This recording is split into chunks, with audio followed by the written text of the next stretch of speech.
stanzas 19 and 20. Bahunti sahitang bhasemano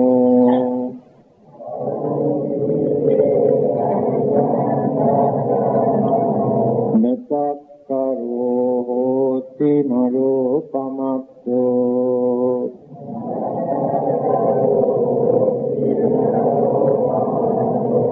gopo gavo ganayang paresang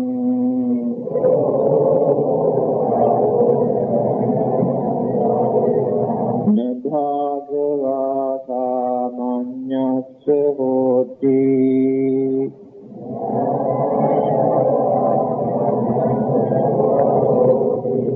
appampi te sahitang bhasemano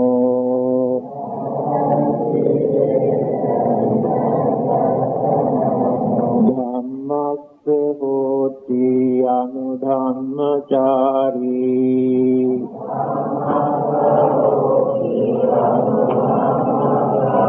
raganca dosanca pahaya mohang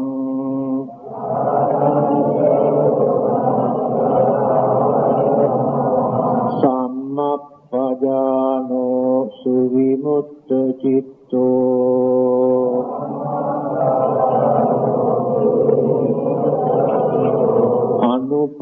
anupadiyano idva urangva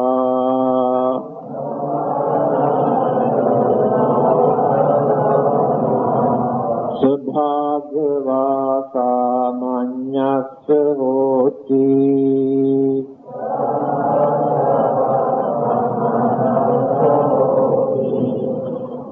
bahunti te sahitang bhasemano natakkaro hoti naropamatto gopo gavo ganayang paresang bhagavata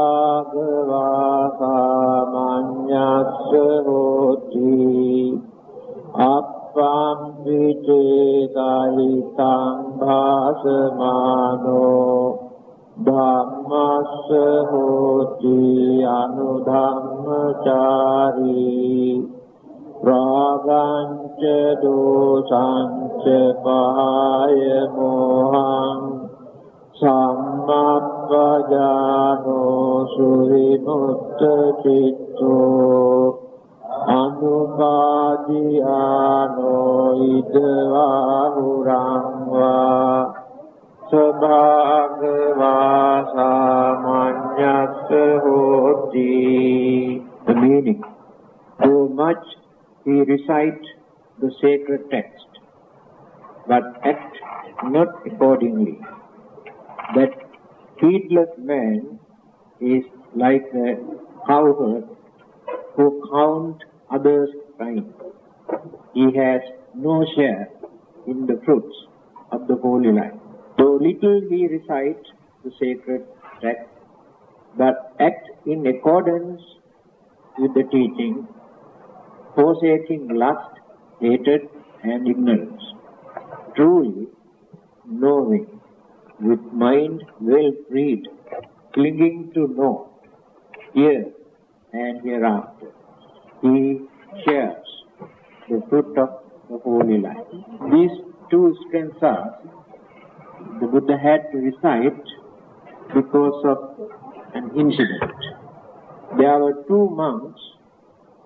One was very learned. He had mastered the whole Tripitaka. He can recite any sutra or any part of the Buddha's speech. And the other one has not studied the Dhamma very well. His knowledge was very little. But he has already attained sainthood or arahanthood. So the monks who knew the Dhamma very well were boasting himself, saying that he knows better than the others. So the Buddha came to know his mentality, and he asked certain questions related to the mental development and the purity and Arahanta or Nirvana. But he could not answer. The learned monks could not answer. Then he asked the same question from the other monks who have not learned the Dhamma but attained the higher stage of sainthood and experienced the Nibbanic bliss. So he could answer all the questions. After that, the Buddha had to utter these words. So the knowledge is not the most important thing. Practice, realization and experience. Vast knowledge sometimes creates more confusion. If the person is not attained the highest stage of sainthood. Now we learn various religions, different philosophies, and other worldly subjects, science, psychology. But the more we learn, the more we create confusion in our mind. It is very difficult for us to come to any conclusion whenever there is any issues because of that vast knowledge. But those who have not learned even languages, those who cannot read or write, but their way of thinking, sharp thinking power in their mind and understanding, deep understanding, can give better idea than those who are learned. This is the difference between understanding, realizations and experience. And the other side, by maintaining knowledge, theories, belief and memories. Now let us see what the Buddha has said. Bahum piche sahitang bhasamano gatakkaro hoti naropamatto. One who can recite or one who can remember all the sutras or the teachings of the Buddha, but does not try to put into action, to practice. Without practicing, he increased his knowledge, his memory. That person is just like a man who looks after somebody else's house. These are the parables that they give in those days. But he doesn't experience, he doesn't gain more profit, just only a small salary. But the owner experience all the good results, milk and curd and ghee and butter and everything he experienced. But the man who look after house get a small salary for his survival. So, one who has vast knowledge is just like that man who look after the house. Again he says, Appam piche sahitang bhasamano dhammassa hoti anudhammacha. Although the knowledge is very little, memory is very poor, but by realizing Dhamma and Anudhamma are these two words. By realizing Dhamma and Anudhamma. What is Dhamma here? And what is Anudhamma? Here, Sotapanna, Sakadagami, Anagami, Arahanta, 4 members. Sotapanna, Sakadagami, Anagami, Arahanta, 4 phalas. Nirvana. 9. Nava Lokottara Dhamma. This is the real Dhamma. Nava means 9. Lokottara means supramande, highest.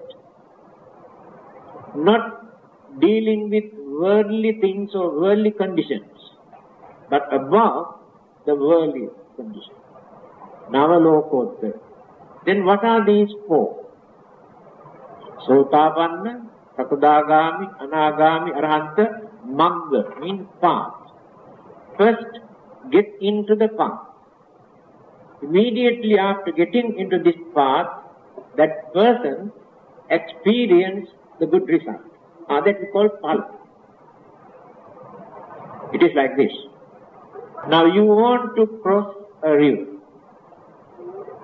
Then you get into a boat and sit down. That is like get into the magga. You enter into the magga, the path. After crossing the river, you have landed the other side of the bank. Then phala, you experience, you gain what you wanted. This is the difference between magga and phala.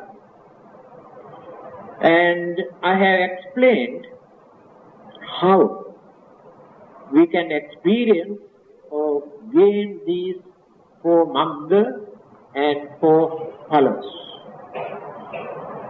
There are 10 fetters, 10 kinds of defilements or bondages which hinder our spiritual journey, spiritual development. So we have to cut off them one by one, not at once, because they were deeply rooted in our mind and we are bound to this world because of these 10 kinds of fetters. And all our problems and worries and disturbances that we experience because of these bondages. To attain the first stage of sainthood, Sotapanna. Sota means a stream. Apanna means get into the stream. The water runs only in this way, not upward. So person who gets into this stream, follow the stream, the water current, without going upward. That means the person who still remains in samsara, in this worldly life, step by step, slowly, reaching towards nirvana, never come back to the worldly life. The water just flow only this way. So in the same manner, one who attains Sotapanna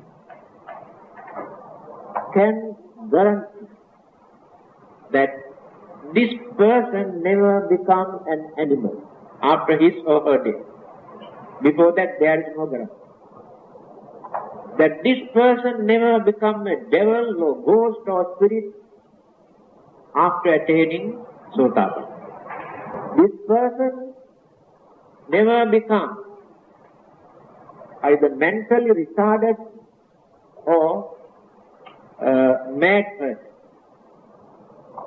And this person never go to hell. But before we reach this stage, there is no guarantee because changes can take place in the mind at any time. Now you have very strong belief, faith, devotion, confidence, but all these are very uncertain, changing. Circumstances, temptation, or irritation can change your mind. That means you maintain these good qualities without removing the main root of the evil thoughts from your mind. They remain. So when disturbances take place or when external objects influence the mind, those hidden evil roots influence the mind. Then you have no controlling power. At that time you can do any nasty or any wicked, any immoral thing. You lose your sense of reasoning also because of that.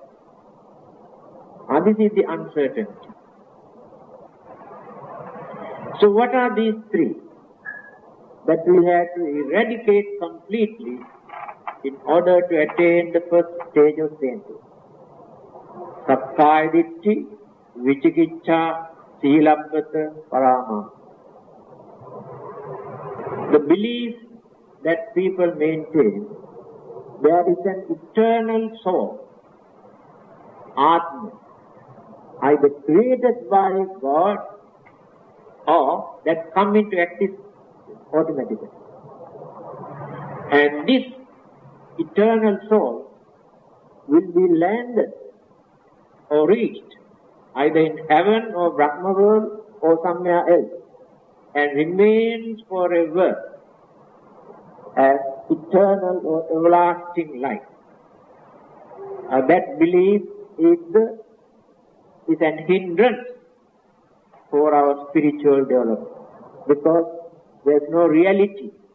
It is only imagination that develops craving, attachment, inclination towards something. So Buddha has rejected this belief and introduced as an hindrance for the spiritual development. Vicikiccha, a skeptical doubt. A skeptical doubt means without analyzing, without studying, without thinking, without reasoning, people reject certain things. At once, they say, oh, we don't believe. Very difficult to believe, very difficult to accept. But they never take the trouble to study and to investigate, to observe the fact. Those who maintain such skeptical ideas also never get the chance to develop the spiritual life. So we have to get rid of that. Silabbata Parama. Sila Vata Parama. Attachment towards external rites and rituals, thinking simply by performing rites and rituals that they can find out their salvation. Still there are many in this world who believe by animal sacrifice, burning certain things and performing some rites and rituals, they can wash away all the bad luck and bad karmas and sins committed by them and purify. So that belief, that attachment towards such belief is another hindrance. So Buddhism does not encourage people to perform various kind of rites and rituals which are meaningless, no religious significance. But don't mix up rites and rituals for those religious services such as religious puja that we conduct in the temple, such as offerings of flowers, light, incense, and worshipping and paying homage and reciting certain sutras. They are not under rites and rituals. They are the external expression of the devotion and understanding. Without doing anything, without performing anything, if we are trying to practice a religion, that religion won't last long. We have to do something. We have to organize something. Then others also come and join and participate, although they cannot understand at the beginning. Through these practices, they get into religious way of life. Especially young people, children, they like these kind of practices. Later, when they realize the Dhamma, they pay more attention towards knowledge and understanding and religious way of life. Therefore, traditional, cultural, religious practices are important to maintain a religious way of life. Simply by talking about philosophy or psychology or morals or ethics, it is difficult to maintain a religion. So there are a lot of cultural and traditional activities that we have to introduce to influence the normal mind to get into religious way of life. So they are not under rite and rituals. So when we give up these three, that belief in eternal soul and skeptical doubt, and we develop our understanding and confidence by knowing, then we do not depend on external rites and rituals for our salvation. Then the mind will be free from these three. Then only get the chance to attain the first stage of faith. Knowledge cannot bring a man into faith. Next one, Satadagam. There are two things that we had to reduce. We cannot eradicate completely because they are so strong in our mind. It is impossible for us to uproot at once. To attain the second stage of sainthood, we had to remove, say, 50%. What are those two? Craving for sensual pleasure and hatred. Very strong in our mind. Craving for sensual pleasure, this is the Kamma loka, sensual world. Living beings, humans and animals and devas are crazy for pleasure, indulgence. But to attain sainthood, we had to get it away. So the second stage can be reached only reducing these two.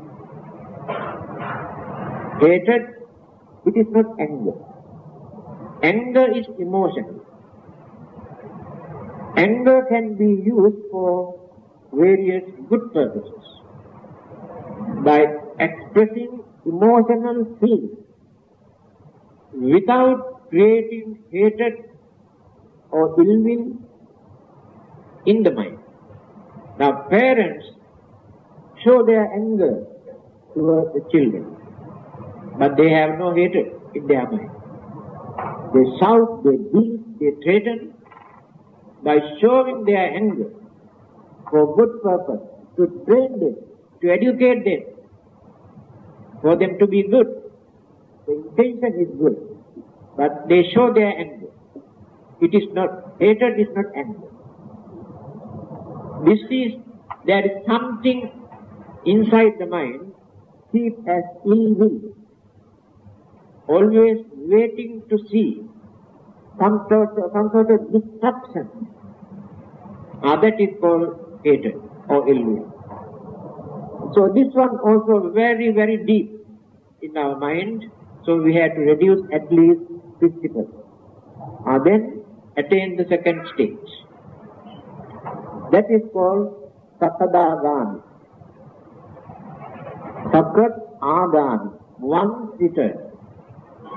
That means if not attain Arahanthood within that lifetime, rebirth can take place only once. After attaining the first stage of Sotapanna, rebirth can take place 7 times. No 8 births for that person. That means not enough petrol to run the motor car. Craving is going on, reducing life after that cannot run the machine. But within this period, that person never become animals or never go to hell, never become unfortunate living being. That guarantee is there. Then, third one, anagami. Anagami never returns. If not attain arahanthood, what will happen? After his or her death, rebirth or existence take place in one of the Suddhavasa Brahma world, pure abode. In Mahayana Buddhism, a school, they introduced this as pure land. They expanded and what you call exaggerated, beautified, decorated, wonderful. Introduced as pure land. But originally it is called Suddha Avasa, pure abode, where these anagamis remain until they attain arahanthood there in that particular area. They never come back to a worldly life. That is why it is called na agami, never return to this worldly life. After that, attain nirvana from there. To attain this third stage, sensual pleasure and hatred that we have reduced 50%, and the other 50% we had to completely eradicate. Otherwise, no third stage of sainthood. Then the last one, arahanta. Arahanta means worthy. Worthy one. Worthy for respect, worthy for homage, worthy for offering, worthy for anything. To attain this 5 more bondages, because we carry these bondages up to the last stage. See how deep they are in our mind. They are craving for fine material world,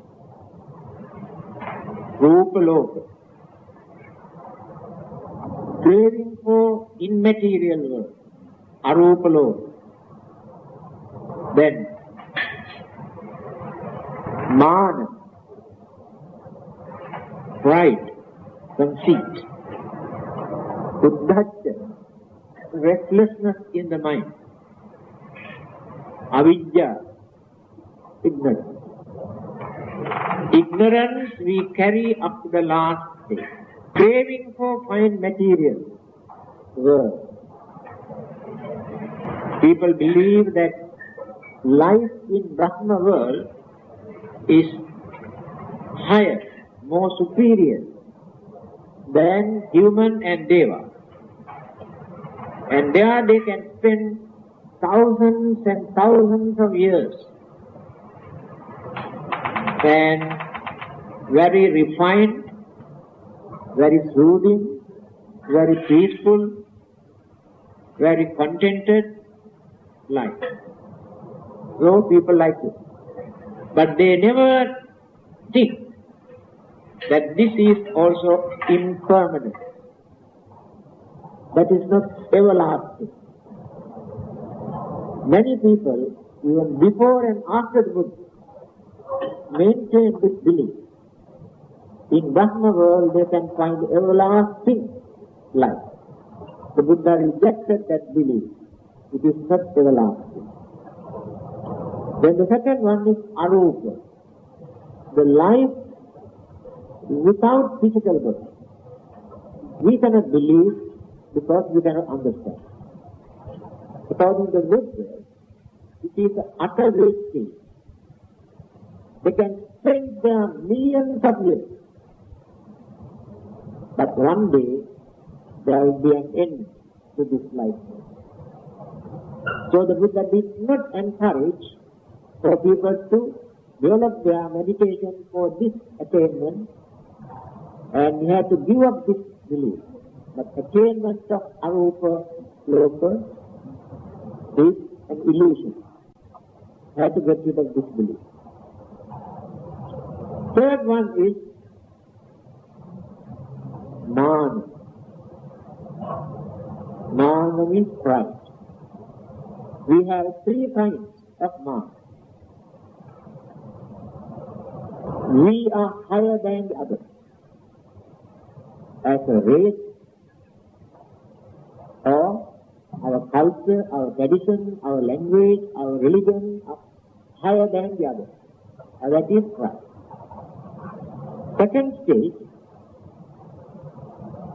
we are not low, we are not below, we are equal. So they maintain our race, our religion, our tradition, our culture, our way of life, also equal to others, not below. So we maintain that also because of that fact, although there is no reality. Third one, is called Dhamma, inferiority complex. When people suffer from this, they show very funny face, inferiority complex. Some sort of pride is there in the mind. It is the negative side. So therefore, they are not normal at that time. Something is wrong somewhere. When they suffer from inferiority complex, these three kinds of mana, this is also under this. See how a strong this in our mind, we never drop it until we attain the high stage of thinking. So, the sources that we use, our race, our color, they are proud, and our language, our religion, our culture. Then we try to justify.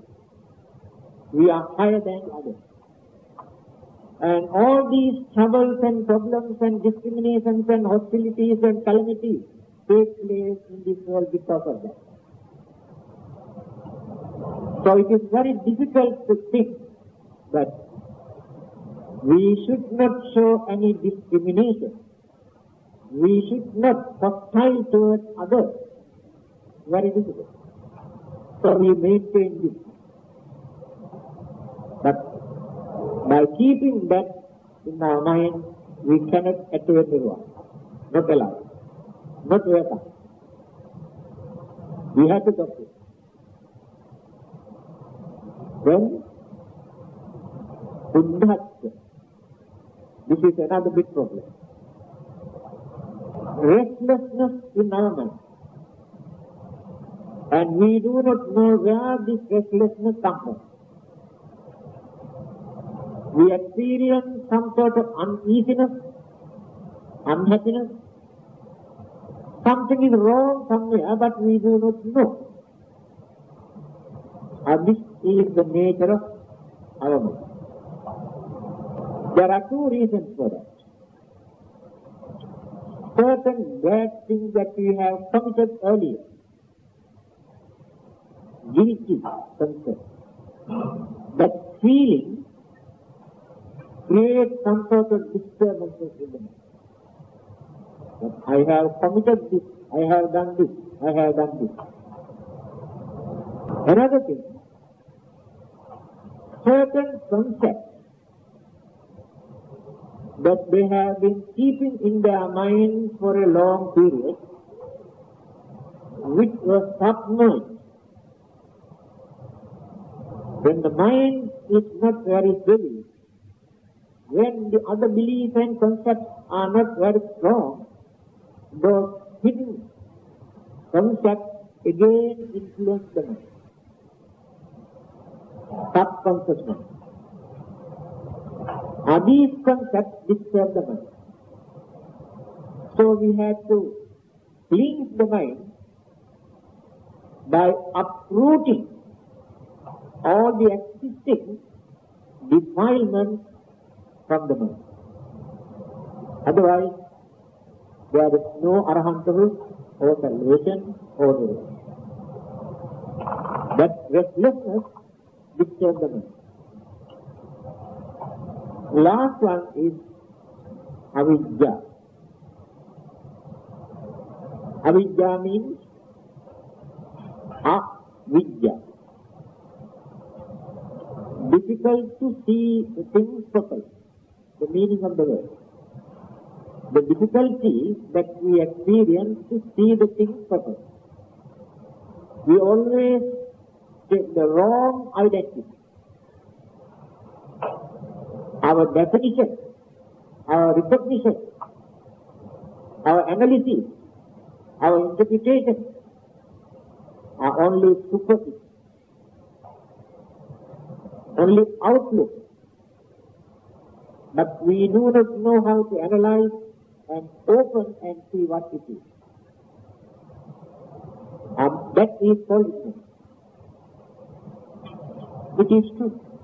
All of us, our educated, we are. That ignorance is very deep. We come to certain conclusions, definitions, by using that limited mind or knowledge or senses, but later we will come to know that our definition is wrong because of that avidya, that ignorance. When the realization through proper perspective appeared in the mind, there is no place for that ignorance. There are four ways or four methods for us to get rid of these wrong concepts, wrong beliefs, wrong ideas, and mental defilement. The first stage is called pahana. Pahana means clean the mind from these births. Sadanga pahana. For the time being, we purify our mind through our knowledge and understanding. By knowing that this is good, this is bad, this is useful, this is dangerous. But this realization won't last long. Because that the purity we had at that moment again will be clouded, deluded by various other defilements. We take an example. You want to clean your garden. When you see there are a lot of lala, so you cut completely using bamboo or any other instrument. Now the garden is completely clean, no more grass, no more lava, clean. But after a few weeks, you can see how it will come up. Because the roots are there. As long as the roots remain there, you cannot stop growing this plant. So by realizing certain things, by understanding certain things, these things are wrong, therefore we don't know to do. These things are good, therefore we must do. But this decision won't last long. Circumstances change the mind, influence the mind, again start to grow. Because the roots of the evil thoughts are there, just like lalang roots. Until you remove these things completely from the mind, you cannot maintain purity for a long period, only for a short while. Again the dark clouds come and occupy the mind. That is called Sadanga Pahan.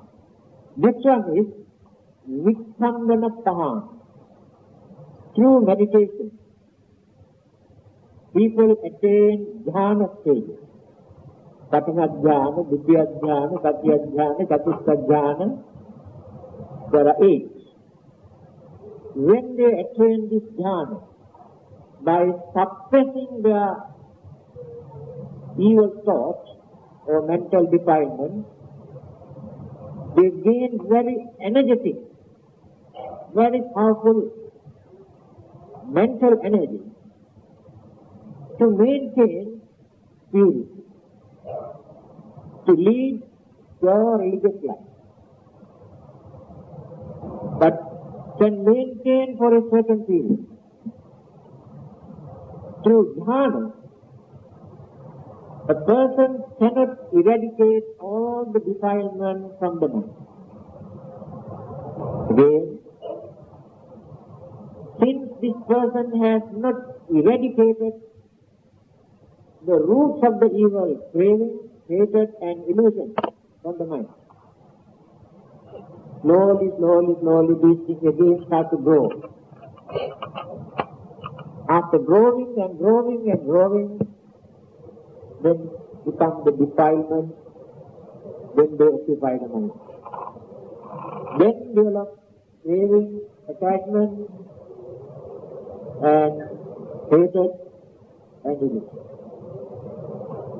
Many those who have attained this dhyanic state, who could perform certain supernatural or miraculous power by using this dhyanic state, their mental energy, they have completely dropped to the ground, to the bottom again, because they wanted to abuse, misuse their dhyanic power for their material gain, worldly power for their pleasure. But after gaining this dhyana stages through meditation, they can maintain purity in their mind for a certain period. The third one is Samuchcheda-pahana. Samuchcheda-pahana means attainment of Sotapanna, Sakadagami, Anagami, Arahanta, just now I explained. By eradicating 10 fetters, those who have attained that higher state maintain complete purity, Samuchcheda-pahana, completely purified mind. Now, in that mind, craving never appears, anger never appears, ignorance never appears, because the mind is pure. They cannot create any bad karma or any karma. No craving to create any karma. Next one is more important. Patitta-sambhava. Some people cannot understand. This is the difference between the Buddha and Arahant. The Buddha is the only person who is free from this weakness. But Arahantas also not free. What is called samsaric habit. The habit that we maintain life after life, good and bad both. When he talked to others, he used a very funny language to address people without using polite word or respectable word, just like talking to laborers or coolies, no respectable word when he talked to others. So many people and the other monks came and reported to the Buddha, why this monk talked in this very insulting way? Then the Buddha wanted to find out the reason. He knew that this man was in Brahmin caste, during so many previous births. Brahmins have very strong belief that they are higher than all the others in this world. When they talk to others, they never respect others, because they think all the others are low. They also mention in their holy book, God created Brahmas from his mouth. They came out from the God's mouth. So they are the ones who perform all religious duties and rites and ceremonies. They are the teachers, masters, and for everything. So they do not respect others, thinking that they are higher. And because of this samsaric habit, this monk, although he is an arahant, are still using the same language. Therefore, we cannot blame him. So this kind of weakness or good habits, every person, everybody in this world maintain their own habits, not introduced by their parents or by relatives or friends, their own. So when you observe children from their childhood, we can study this very carefully, what they like, what they do not like. That is their intrinsic character. This is called samsaric habit. Their talents and weaknesses, intelligence, all these things come as samsaric habit. Now we are going on developing these habits life after life. Now you pay more attention toward religious way of life. This will become your habit. But there are many more in this town, in this country, in this world, who do not pay attention towards religious way of life. Their way of thinking is entirely different. So your way of thinking becomes your habits. So in the next life, very easily you can get into religious way of life because of this habit. Those who are used to perform or to use music or dance or cultural practices or science or technology or languages, philosophy, there are so many evidences to prove from their childhood, even before they study ABCD, how they have shown their talents because of this samsaric habit. So, weaknesses that we perform, although we have completely purified the mind. An example is given. When we switch off this fan, this cannot stop. Doesn't stop at once. It's moving slowly, take at least 1 minute or 2 minutes to stop this fan completely. When we collect some charcoal or firewood